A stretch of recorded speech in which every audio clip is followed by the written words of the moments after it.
Strawberry farm, men. Talagang dinadayo talaga siya, men. Daming tao ngayon dito sa Baguio. Malamig na kasi, men, eh. Strawberry ice cream, men. Sobrang sarap, men. Grabe, men. Oh, shit. Wheat farm, men. Ay, hindi pala. Strawberry farm pala to, men. Sorry. Ha. Tago muna tayo sa gilid, men. Bawal si Magyosi dito sa Baguio, men. Mahigpit dito, men. Ganyan pala yung mga native sa Baguio. Ayun, no. Yung mga native na mga babae sa Baguio. Lilita tao, no, men. Oh, tamang selfie sila, men, eh. Maganda kasi yung view dyan sa, sa gilid, men. Yan, tamang yosi lang muna ako, men, sa gilid, men.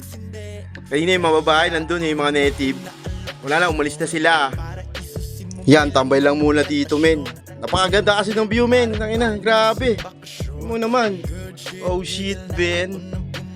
Talagang mapapayosi ka dito, men. At mapapatambay. Sa ganito kaganda po na makikita mo lahat, men. Oh shit. All good. Ha? Papansin ka, ha? Ha?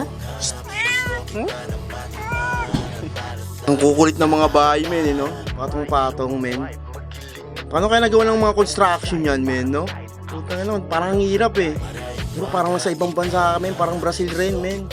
Ang gaganda ng mga road nila, talagang pati nga yung kanal nila, puti na talagang alinis, men. Talaga, promise, oh.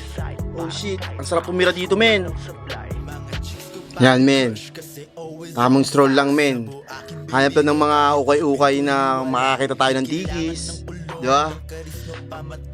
Di-road trip ko tong Baguio, men. Parang bayan nila, men.